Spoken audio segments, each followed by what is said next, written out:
Ndio nasema kwa sababu ni temporal measure, si ndio? Si kila mtu anaenda kuchukua keja yake. Anachukua tu keja moja hivi, tunajisunda kwanza. At least unajua number one, maji iwezi kukufikia na kitu iwezi kukufikia, si ndio? Mimi hiyo nyumba mimi ndalipa. Hiyo mwezi mmoja mimi ndalipa hiyo. Unaona? Ndio sasa at least mimi hiyo tu ndio kidogo pengine ninaweza ile toto tujaribu kufind kwanza an alternative shelter. Yes.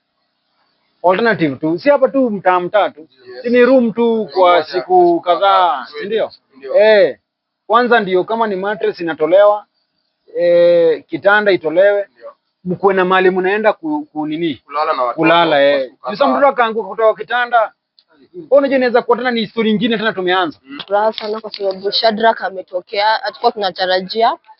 Ametuambia tutafute nyumba ya kukaa. Kama mimi nakwanga smart click. I'm glad kwa sababu natumianga nebulizer, natumianga mashini na ikisha dawa inakuanga ngumu. So kama saili tunasikia nimefungana na hopeful ndapata dawa. Tumemwomba gambut na pia hopeful tunaomba atatupea hizo gambut na tukienda kwa nyumba mpya at least maji itakuwa tunafungana. Tuko na watoto pia wadogo na tunasema tu asante na kwa government na watusaidie tafadhali kujeni, we need you guys. Nashukuru Shadrack at least ametupatia makao for 1 month, tukiwa wasichana wa kadhaa. Nashukuru sana, so tutatoka kwa maji at least watu wote watagonjeka na Mungu ambariki.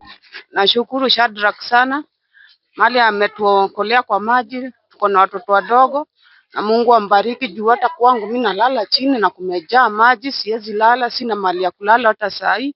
Mungu ambariki sana. Ambapo amekuja kwetu na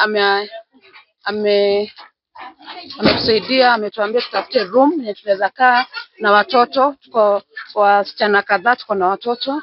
Tunasema thanks.